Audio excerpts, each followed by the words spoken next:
ஒரு சமயம் ஒரு காட்டுல வயசான சிங்கம் ஒண்ணு இரைய தேடி நடந்துகிட்டு இருந்துச்சு. அட, ஒரு முயல். இப்ப இவனை பிடிச்சி சாப்பிட்டா கொஞ்சம் பசி அடங்கும். ஆஹா, இத பிடிச்சி சாப்பிட்டா எவ்வளோ டேஸ்டா இருக்கும்.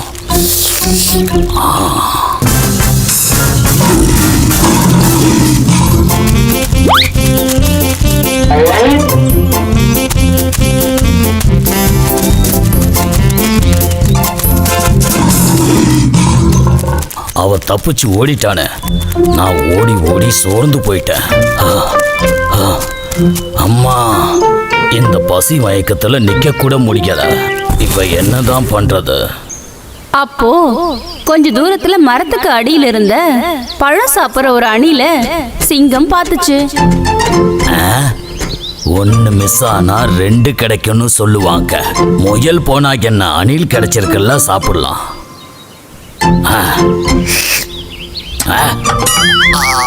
ஐயா, பல்லு போன வாயால கடிச்சதுல ரொம்ப வலிக்குது, தாங்க முடியலையே. அந்த அணிலும் ஓடி தப்பிக்கிறதுக்கு முன்னாடி அவனுக்கு எப்படியாவது சாப்பிடணும். இது போல ஒரு 10 அணில் கிடைச்சா நம்ம பசியை அடங்கிடும். ஒன்று தான் கிடைச்சிருக்கு, அட்ஜஸ்ட் பண்ணிக்கலாம்.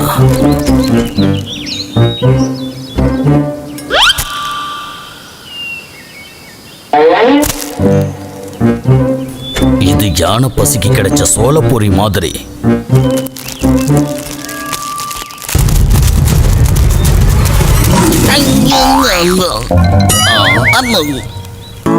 முயல் தான் கிடைக்கலையேன்னு பார்த்தா அணிலும் தப்பிச்சு போயிடுச்சு. ஏதோ மிச்சம் மீதி இருந்த பல்லும் போச்சு. பாவம், அந்த வயசான சிங்கம் அந்த அணில கூட பிடிக்க முடியாம போனதால அவன் ரொம்ப மனசு உடைஞ்சு போய் கவலைப்பட ஆரம்பிச்சிட்டான். காட்டுல இருக்கிற எந்த ஒரு மிருகத்துக்கும் இந்த பழைய ராஜா கிட்ட அன்பு இல்ல போல இருக்கு. இல்லைன்னா அவங்க சந்தோஷத்தோட என் முன்னால வந்து நின்றுக்கலாம்ல. இனிமே அதை சொல்லி எந்த பிரயோஜனமும் இல்லை.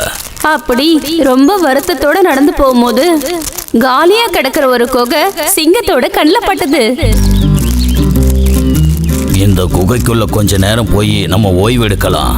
சாயங்காலம் ஆனதும் இதுல தங்கி இருக்கிற மிருகம் வந்துடும். அதுக்கப்புறம் அதை வேட்டையாடி சாப்பிட வேண்டியதுதான். Idea idea idea, super idea. கூடிய சீக்கிரமே இருட்ட ஆரம்பிச்சிடுச்சு.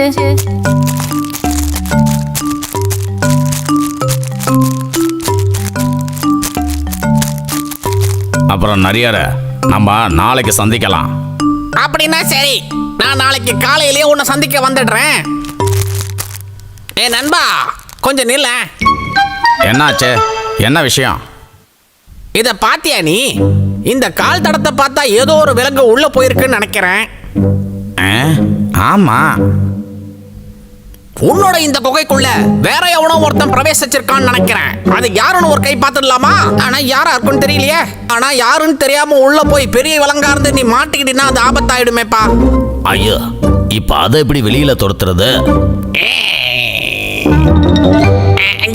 நீ ஒன்னும் பயப்படாத நண்பா, நான் அதுக்கு ஒரு வழி பண்றேன். தந்திரக்காரனான அந்த நரி உடனடியே ஒரு தந்திரத்தை செயல்படுத்தலான்னு முடிவு பண்ணான். அவன் குகைக்கு முன்னாடி போய் நின்னுக்கிட்டு சத்தமா கத்த ஆரம்பிச்சிட்டான். என்னுடைய பிரியமான இந்த குகையே, நீ நல்லா இருக்கிறியா? ஆனா குகைக்கு உள்ளே இருந்த சிங்கத்துக்கு இந்த சத்தத்தை கேட்டு சந்தேகம் வர ஆரம்பிச்சிடுச்சு. இந்த நரிக்கு என்ன பைத்தியம் பிடிச்சிடுச்சா? இவன் எதுக்கு உயிரே இல்லாத இந்த குகையை பார்த்து நலமானு கேட்கறான்? ஏ குகையே, என்ன நீ ஒண்ணுமே பேசாம அமைதியா இருக்கிற? காலையில கூட நீ என்கிட்ட நல்லா பேசுனியே. மறுபடியும் அந்த நரி குகையோட பேசிக்கிட்டு இருக்கானே. அப்படின்னா இது பேசுற மாதிரி குகையோ? அப்போ குகைக்கு பதிலா நம்மளே பதில் சொல்லிட வேண்டியதுதான். நான் இப்ப நலமாதான் இருக்கேன், பரம சுகம். நீ உள்ள வந்து விசாரிச்சுட்டு போ, நம்ம உள்ள உக்காந்து பேசலாம். கரடி நண்பா, இப்ப உனக்கு விஷயம் புரியுதா? உள்ள ஒரு சிங்கம் தான் இருக்குது. கவலையை விடு, நீ என் கூட வந்திருப்பா. இன்னைக்கு ராத்திரி நீ என் கூடவே தங்கிக்கோ. அதுக்கான ஏற்பாடுகளை நான் பாத்துக்கிறேன். அப்படி கரடியும் நரியும் அந்த சிங்கத்தோட கண்ணுல படாம தப்பிச்சிட்டாங்க.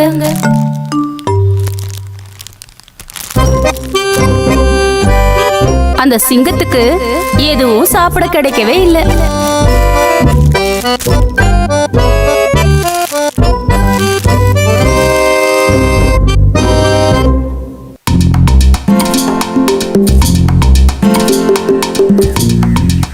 ரொம்ப வருஷங்களுக்கு முன்னாடி கிங்கினிங்கிற பேர்ல ரொம்ப அழகான ஒரு ஆறு இருந்தது. அந்த ஆற்றின் இரு கரைகளும் பச்சை பசேர்னு மரங்களால் நிறைஞ்சிருந்தது. அதோடு சேர்த்து நல்ல பெரிய நிறைய பழங்கள் காய்க்கிற ஒரு அத்தி மரத்தில் நண்பர்களான பாலன் குரங்கனும் அணிலும் தங்கியிருந்தாங்க. அந்த பழுத்தது எனக்கு. சரி, இந்தா நீயே சாப்பிடு. அடேங்கப்பா, இந்த அத்திப்பழத்துக்கு என்ன ஒரு தித்திப்பு. இப்ப எனக்கு ஒண்ணு கிடைச்சிடுச்சு. நல்லா இனிப்பா இருக்கு. இன்னைக்கு நான் நிறைய சாப்பிட்டுட்டேன். அது உண்மைதான் வாலா. அத்திப்பழத்துல இருக்கிற ருசியால நானும் இன்னைக்கு கொஞ்சம் ஓவரா தான் சாப்பிட்டுட்டேன்.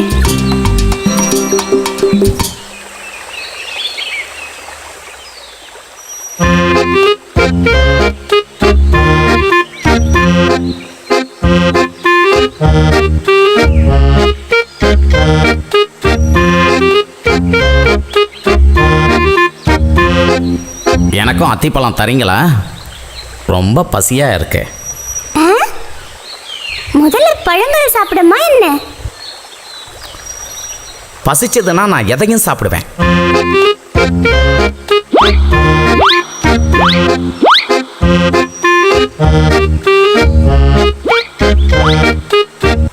அடேங்கப்பா, இந்த பழங்கள் எவ்வளோ சுவையா இருக்கு, எவ்வளோ இனிப்பு. நிறைய சாப்பிடு, இன்னும் தரேன். ஆகாகா, ரொம்ப நன்றி நண்பா. என்னோட பசி தீந்துடுச்சு. நான் இப்போ கிளம்பட்டுமா? சரி சரி. ஆமா, உன் பேர் என்ன? எல்லாரும் என்னை முருக்கன்னு கூப்பிடுவாங்க. ஆமாம், உன் பேர் என்ன? பாலன் குரங்கன். இவன் பேரு கண்ணன், அனில் கண்ணன். அப்படியா? சரி நண்பர்களே, நான் கிளம்புறேன்.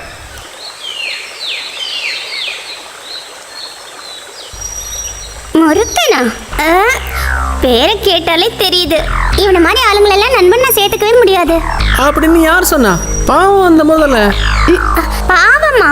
அவன் மற்ற உயிரினங்கள் எல்லாம் பிடிச்சு சாப்பிடுற முதல்ல வாய்ப்பு கிடைச்சதுன்னா அவன் நம்மள கூட பிடிச்சு தின்னுருவான் தெரியுமா? ஜாக்கிரதையா இருந்தா ஆபத்து வராது.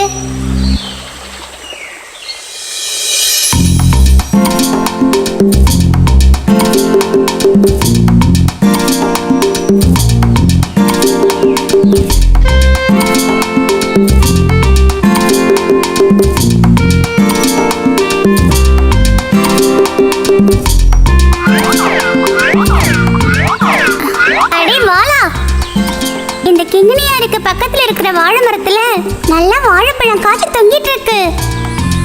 எங்க? குந்தன் மலைக்கு பக்கத்துல தான். சீக்கிரம் வா, நம்ம அந்த இடத்துக்கு போலாம்.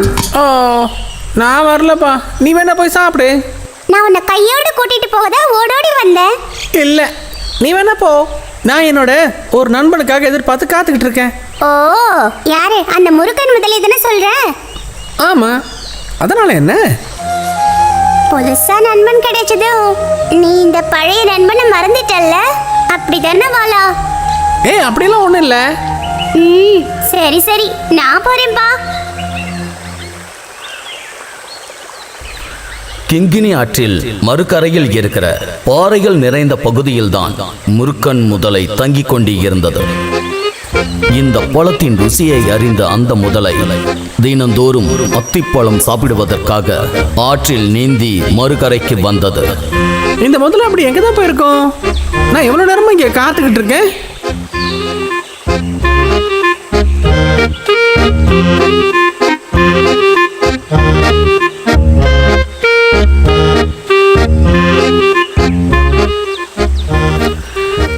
இருந்து வெறுத்துட்டியா நண்பா? பின்ன என்ன, உனக்கு தரத்துக்காக நான் ஏற்கனவே நிறைய பழங்களை பறித்து வச்சிருக்கேன். எவ்வளோ நேரமாக காத்துட்டு இருக்கேன்.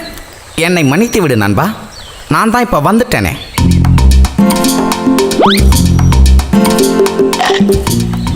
ஆஹா, இந்த பழத்துக்கு எவ்வளோ ஒரு ருசி. நல்லா சாப்பிடு, இன்னும் தரேன்.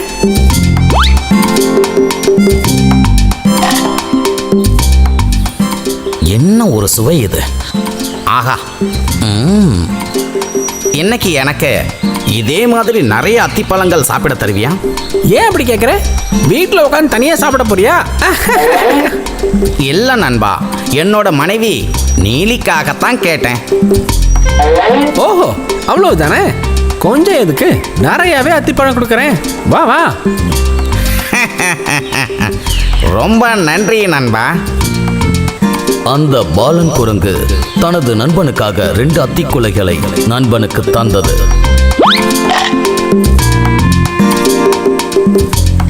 அந்த பழங்களை எடுத்துக்கொண்டு அந்த முதலை அக்கறையில் இருக்கும் தனது வீட்டுக்கு நீந்தி சென்றது.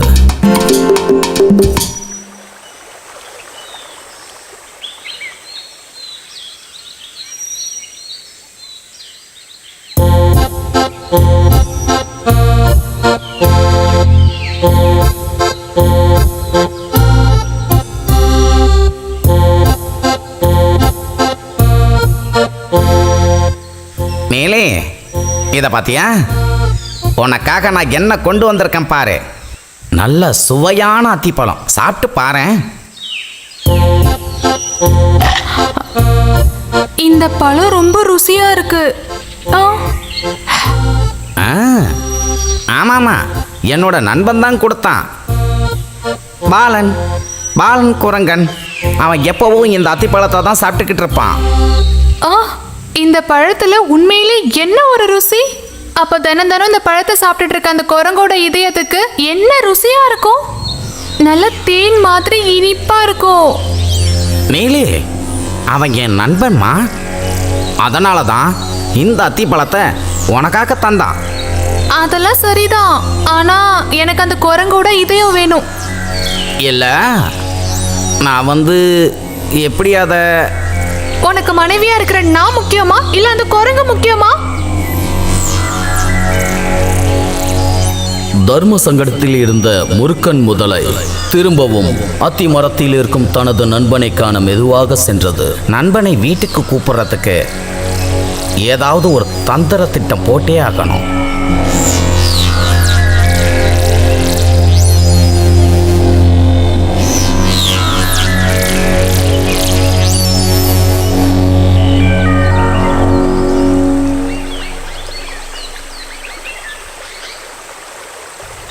நண்பா, என்ன அருமை நண்பா. யார்ப்பா அது? முதலையா? என்ன அத்திப்பழம் பத்தலையா? அது இல்லை நண்பா, நீ இப்போ உடனே புறப்படணும். புறப்படணுமா? எங்கே புறப்படணும்? என்னோட வீட்டுக்கு போகலாம் வா. உன்னோட வீட்டுக்கா? ஆமாம், என்னோட வீட்டுக்கு தான். என்னோட மனைவி நீலியால் எனக்கு கொஞ்சம் கூட நிம்மதியே இல்லை. இவ்வளோ சுவையான அத்திப்பழத்தை கொடுத்த உன்னுடைய நண்பனை வீட்டுக்கு விருந்துக்கு கூட்டிட்டு வான்னு சொல்லி கட்டாயப்படுத்துறா. அது ஒன்றும் இல்லை, நீ வருவேன்னு உனக்காக ஒரு சிறப்பு விருந்தை ஏற்பாடு பண்ணியிருக்கா. அப்போ இனிப்புகள்லாம் இருக்குமா? அட, எல்லாம் இங்கே இருக்குப்பா. நீ இறங்கி வா, அக்கறையில் இருக்கிற வீட்டுக்கு போகலாம். அடேங்கப்பா. அடடா, அது எப்படி நான் வர முடியும்? நான் எப்படி உன் கூட வருவேன் சொல்லு? எனக்கு தான் நீச்சல் தெரியாதே. நீ என் முதுகில் ஏறி உக்காந்துக்க, நான் ஆற்ற கடந்து உன்னை கூட்டிகிட்டு போகிறேன். என்ன சொல்ற நீ? தண்ணிக்கு மேல ஒரு சந்தோஷ சவாரி, வயிறு முட்டை சாப்பிட விருந்து. ஆமா ஆமா.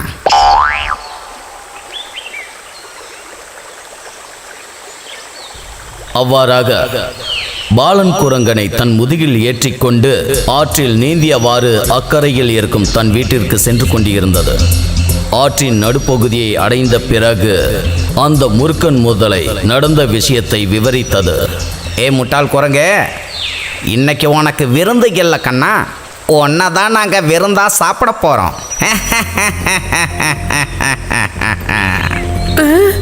முதல்ல இப்போ நீ என்ன சொன்ன? உன்னை நான் இப்போ கூட்டிகிட்டு போகிறது விருந்து சாப்பிட்றதுக்காக இல்லை. என்ன? என்னோட மனைவி நீலி உன்னோட இதயத்தை சாப்பிடணும்னு ஆசைப்படுறா. அவன் மத்த உயிரினங்கள் எல்லாம் பிடிச்சு தின்ற முதல்ல வாய்ப்பு கிடைச்சதுன்னா அவன் நம்மள கூட பிடிச்சு தின்றுவான். அடடா, முதலையே நீ இந்த விஷயத்த முன்னாடியே சொல்லியிருக்க கூடாதா? நான் உனக்கு சாப்பிட்றதுக்கு எவ்வளவு அத்திப்பழங்கள் பறிச்சு கொடுத்துருப்பேன். அப்படி இருந்தும் உன் மனைவி நீலிக்கு என்ன நீ விருந்தாக்க போறியா?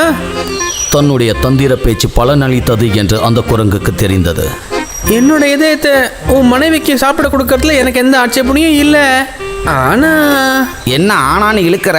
என் இதயத்தை யாரும் இந்த மாதிரி எடுத்துடாம இருக்கிறதுக்காக அத்தி மரத்து மேல இருக்கிற ஒரு டப்பால போட்டு ஒளிச்சு வச்சிருக்கேன். நீ இந்த விஷயத்த முன்னாடியே சொல்லியிருந்தா நான் கையோட இந்த டப்பாவை எடுத்துட்டு வந்திருப்பேன்ல. அடாடா, இப்போ என்ன பண்ணுறது? என்ன பண்ண? வேற என்ன பண்றது? அப்படியே திரும்ப போய் எடுத்துட்டு வந்துடலாம்.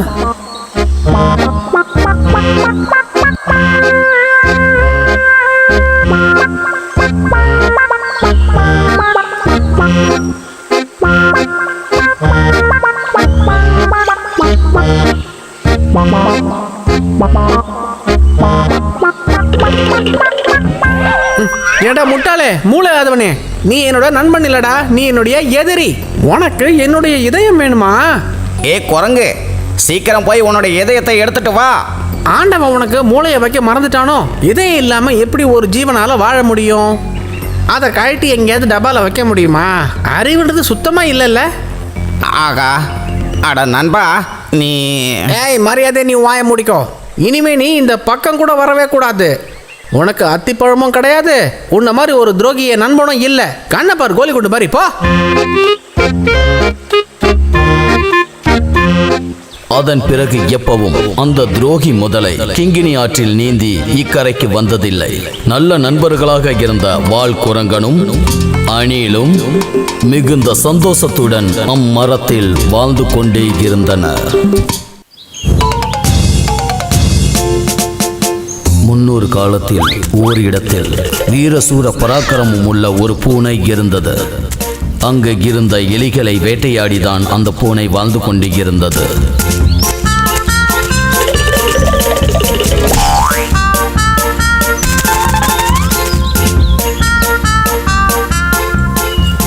ஐயோ அண்ணா, என்ன கொன்னுறாதீங்க.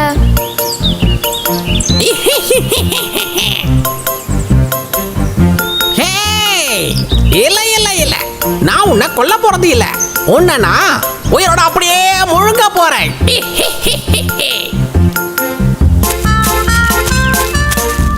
இப்படியாக நாட்கள் நகர்ந்து சென்றது. காலங்கள் மாற பூனைக்கு வயதாகிவிட்டது. அதனால் அது எலிகளை பிடிக்க முடியாமல் போனது.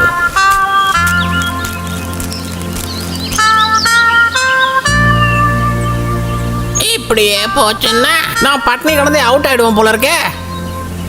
அந்த எலிகளை பிடிக்க ஏதாவது தில்லாலங்கடி வேலை பண்ணணும் போல இருக்கே. யோசனை வந்துடுச்சே, அதுதான் என்னுடைய திட்டம்.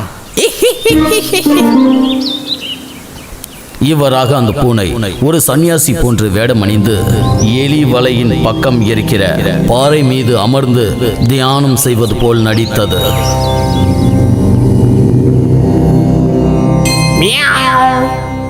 ஓம் க்ரீம் மியாவ் மியாவ், ஓம் க்ரீம் மியாவ். இந்த சத்தம் எங்க இருந்து கேக்குது? உனக்கு விஷயம் தெரியுமா? நம்ம குடியிருக்கிற இந்த பொந்துக்கு பக்கத்திலேயே ஒரு பூனை சன்னியாசி வந்து உட்கார்ந்துட்டு இருக்கு. ஐயோ, நம்மள கொல்ல போறாங்களா?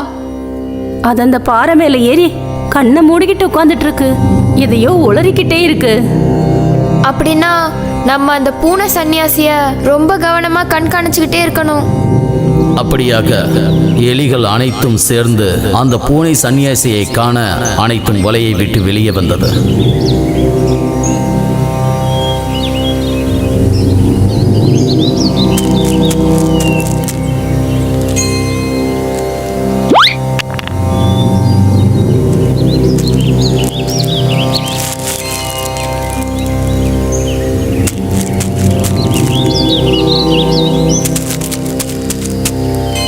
அந்த பூனை சன்னியாசி இருந்த பக்கமா நடந்து போனேன். ஆனாலும் அவ என்ன பிடிக்கவே இல்லை. அப்படின்னா நான் ஒரு தடவை போய் பார்த்துட்டு வந்துடுறேன்.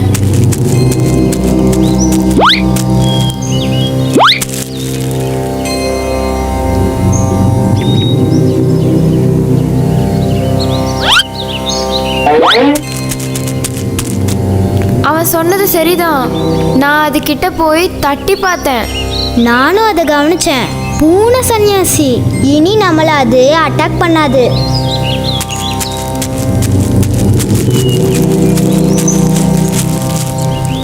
மியாவ் ஓம் க்ரீம் ஆம் மியாவ் க்ளீம் ஓம் க்ரீம்.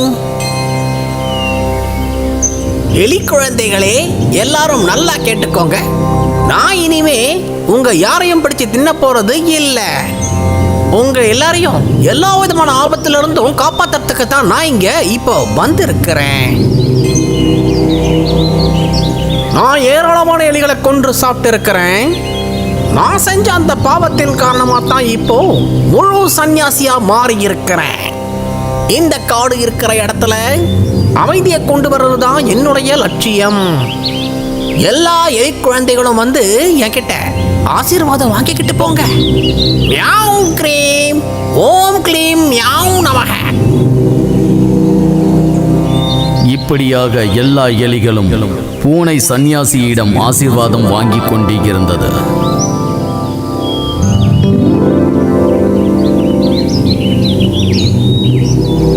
திடீரென்று ஒரு நாள் சன்னியாசியிடம் ஆசீர்வாதம் வாங்கிக் கொண்டு எலிகள் விடை பெற நினைக்கும் போது, ஏய் குழந்தைகளே, எல்லாரும் ஒரு நிமிஷம் அப்படியே நில்லுங்க.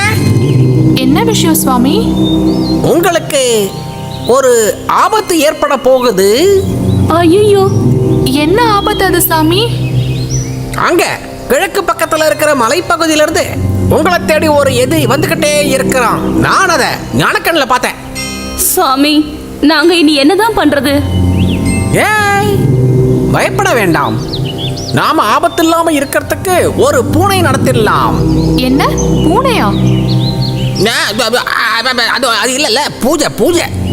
அதுக்காக நீங்க ஒவ்வொருத்தரா என்னுடைய ஆசிரமத்திற்குள்ள வரணும்.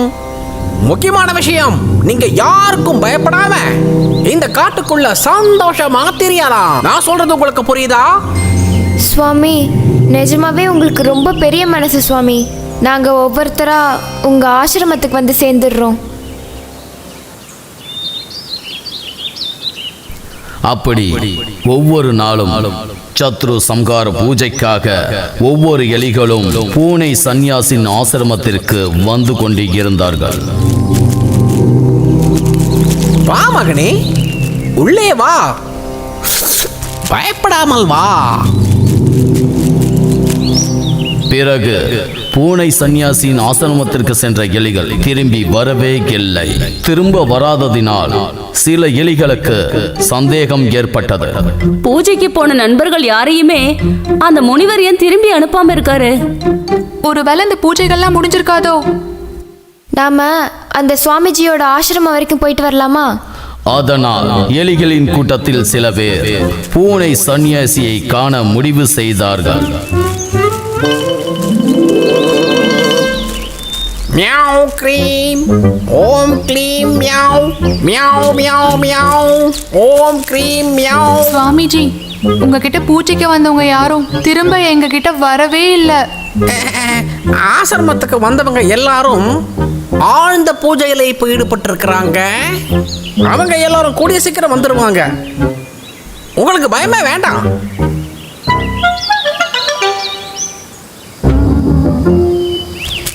நண்பர்களே, எனக்கு என்னமோ இதுல கோல்மால் வேலை இருக்க மாதிரி தெரியுது. அப்படின்னா அதை எப்படியாவது கண்டுபிடிச்சே ஆகணும். அப்பொழுது 3 எலிகளும் ஒன்றாக சேர்ந்து பூனையின் ஆசிரமத்திற்கு சுரங்கப்பாதை தோண்டின. ஒரு வழியா ஆசிரமத்திற்குள் போய் சேர்ந்தனர். அங்க போன பிறகு எலிகள் பார்த்தது, அடடா, அவன் நம்ம விஷயத்துல மிகப்பெரிய சதி செஞ்சிருக்கான். நம்ம கூட இருந்தவங்க எல்லாத்தையும் அந்த பூனை சாமியார் கொன்னு தின்னுட்டான். ஏமாத்து பேரோலி. அவனுக்கு சரியான பாடத்தை கத்து கொடுத்தே ஆகணும். அந்த பூனை சன்னியாசிக்கு சரியான பாடத்தை கற்றுக் கொடுக்க எலிகள் முடிவு செய்தது. அதுக்காக எலிகள் ஒரு பிளான் செய்தது. அடுத்த நாள் அன்று 2 எலிகள் பூனை சன்னியாசியின் ஆசிரமத்திற்கு சென்றன. சுவாமி, எங்களோட குழந்தைகளை உங்க கையில ஒப்படைச்சிடலாமேன்னு தான் நாங்க இப்போ வந்திருக்கோம். எங்க இந்த சின்ன குழந்தைகளுக்காக நீங்க ஒரு பூஜை நடத்தணும். எனக்கு இன்னைக்கு அதிர்ஷ்டமான நாளா இருக்குதுன்னு நான் நினைக்கிறேன். அதனாலதான் உங்க குழந்தைகளை என்கிட்ட கூட்டிக்கிட்டு வந்திருக்கீங்க. யாருக்கு அதிர்ஷ்டம்? எனக்கு இல்ல, உங்களுக்கு தான் அதிர்ஷ்டம்னு சொல்ல வந்தேன். டங்கு கொஞ்சம் ஸ்லிப் ஆயிடுச்சு.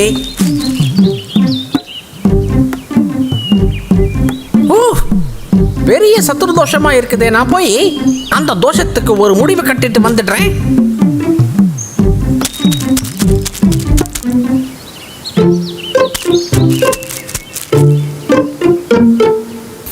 எலிக்குட்டிகளுடன் பூஜை செய்வதற்காக உள்ளே சென்ற சன்னியாசி பூனை கொஞ்ச நேரத்துக்கு அப்புறம் வெளியே ஓடி வந்தது. சுவாமிஜி, என்ன ஆச்சு? சத்ரு தோஷம் முடிவுக்கு வந்துருச்சா? பூனை சன்னியாசிக்கு அவர்கள் கொடுத்தது ஒட்டி பிடிக்கக்கூடிய அரக்கை. இது அந்த பூனைக்கு தெரியாது.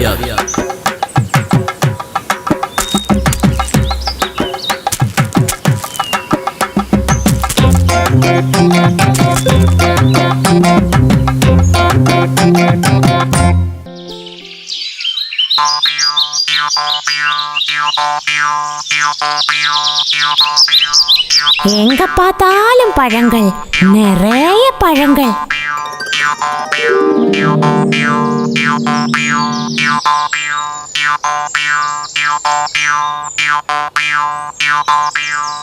ஹாய் ஹாய், இதெல்லாம் சாப்பிட்டா எப்படி இருக்கும்? இந்த பழங்களை எல்லாம் பார்த்து என் வாயில எச்சி ஊறுது.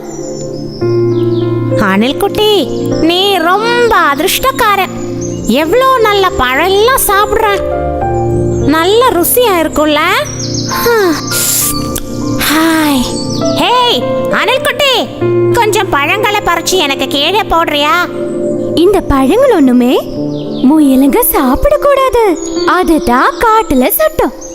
நீ போய் காட்டுல எங்கேயாவது நல்ல கேரட் கிடைக்குதா பாரு. டேய் அணில் குட்டி, ஒரு பழம் கூட எனக்கு தரமாட்டால. எனக்கும் கிடைக்கும்டா பழம். அப்போ நீ கேட்டா நானும் தரமாட்டேன்.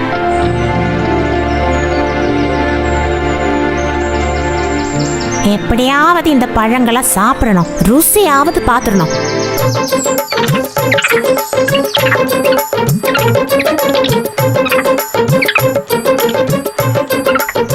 குரங்கண்ணா, எனக்கும் கொஞ்சம் பழம் கொடுங்களேன். எனக்கும் பழம்னா ரொம்ப பிடிக்கும். உனக்கு பழம் சாப்பிட பிடிக்குமா? ரொம்ப நல்லதா. ஆனால் நீயே மரத்தில் ஏறி பழங்களை பறிச்சு சாப்பிடு. உனக்கு நல்ல ஆரோக்கியம் இருக்குல்ல, அப்புறம் ஏன் இப்படி கெஞ்சுற? மரத்தில் ஏறி பறிச்சு சாப்பிட. நீ தான் நல்லாவே ஓடுவியே, மரத்திலே ஓடி ஏறிப்பாரு. எல்லாரும் இங்க பழம் சாப்பிடுறாங்க, எனக்கு மட்டும் சாப்பிட்றதுக்கு பழம் ஒன்றும் கிடைக்கலையே. கேட்டா யாரும் தர மாட்டேங்கிறாங்க. எப்படியாவது இந்த பழங்களை சாப்பிடணும், இல்லைன்னா அந்த ஆசையிலேயே நான் செத்துடுவேன்.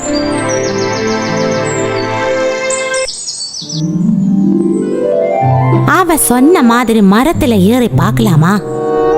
மேலே ஏறிட்டா நிறைய பழங்களை சாப்பிடலாம்.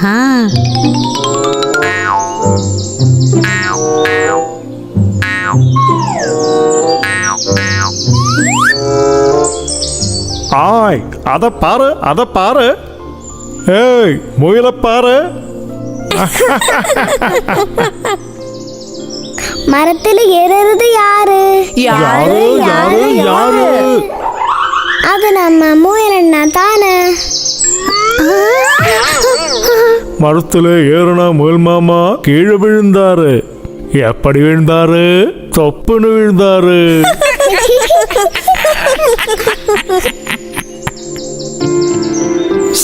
அந்த குரங்குங்க என்ன கிண்டல் பண்ணுது, ரொம்ப தான் கிண்டல். அந்த பழங்களை என்னால பறிக்க முடியலையே. இப்ப என்ன செய்யறது? எப்படியாவது மரத்தில் இருக்கிற பழங்களை சாப்பிட்றதுக்கு முயலுக்கு ரொம்ப ஆசை. அது முடியாமல் போனதுனால முயலுக்கு ரொம்ப வருத்தமாயிடுச்சு. வருத்தத்தோட ஒரு பாறை மேலே போய் உட்காந்துது. கொஞ்ச நேரத்தில் அந்த வழியாக முயல் உட்கார்ந்திருந்த இடத்துக்கு ஒரு சன்னியாசி நடந்து வந்தார். தம்பி, ஏன் இப்படி வருத்தத்தோட இருக்கு? சுவாமி, மரத்தில் இருக்கிற பழங்களை சாப்பிட எனக்கு ரொம்ப ஆசை. ஆனா என்னால அது முடியல.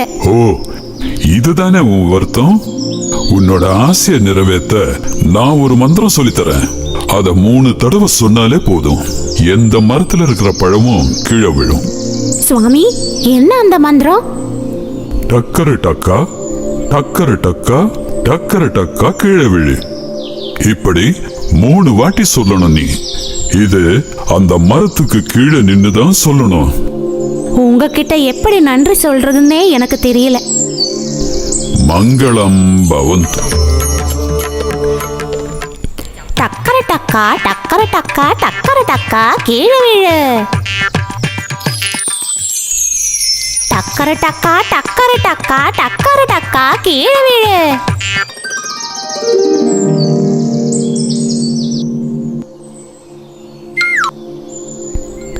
Hi hi hi.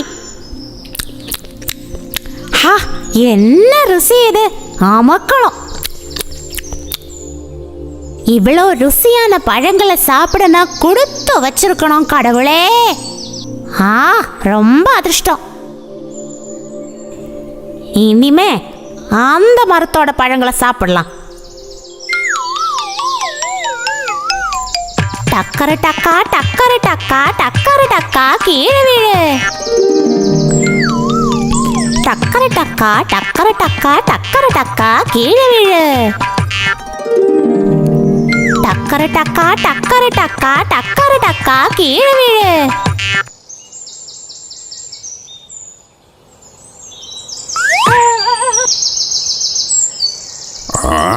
என்ன மரத்துல இருந்து யாரு கீழே தள்ளி போட்டது? அது நீதானா? டாய் திருட்டு பயல, நீதானே என்ன தள்ளி போட்ட? உன்னை நான் விட மாட்டேன்டா. ஐயோ, என்ன கொல்லிடாத. என்ன நடந்ததுன்னு நான் சொல்றேன். என்ன நடந்ததுன்னு சீக்கிரமா சொல்லு. சீக்கிரம், இல்லைன்னா நான் உன்னை. ஐயோ, எனக்கு ஒரு சன்னியாசி சொல்லி தந்த மந்திரத்தை சொல்லி நான் பழங்களை கீழே விழ வச்சேன். அப்பதான் நான் தூங்கிட்டு இருந்த நீங்க எப்படியோ கீழே விழுந்துட்டீங்க. நான் உங்களை தள்ளி விடல. சன்னியாசி உனக்கு மந்திரம் சொல்லி கொடுத்தாரா? அப்படின்னா அந்த மந்திரம் எனக்கு சொல்லி கொடு, இல்லைன்னா உன்னை நான் கொன்னுடுவேன். என்ன கொன்னுடாத அண்ணா, உங்களுக்கு அந்த மந்திரத்தை நான் சொல்லி தரேன். அப்படி வழிக்கு வா, இல்லைன்னா உன்னை சும்மா விட மாட்டேன். இவனுக்கு அந்த மந்திரத்தை சொல்லி கொடுத்தாதான் எனக்கு தப்பிக்க முடியும். இல்லைன்னா இவன் என்ன விட மாட்டான். என்ன தொந்தரவு பண்ணிட்டே இருப்பான். இவனை துரத்துறதுக்கு என்கிட்ட ஒரு வழி இருக்கு. நான் உங்களுக்கு அந்த மந்திரம் சொல்லித்தரேன். ஆனா நான் சொல்ற மரத்தடியில நின்று அந்த மந்திரத்தை சொன்னாதான் அந்த பழங்கள் கீழே விழும். சரி, நான் ஒத்துக்கிறேன். நீ மந்திரத்தை சொல்லு. சரி சரி, தயாரா? உங்களுக்கு காது நல்லாவே கேட்கும்ல?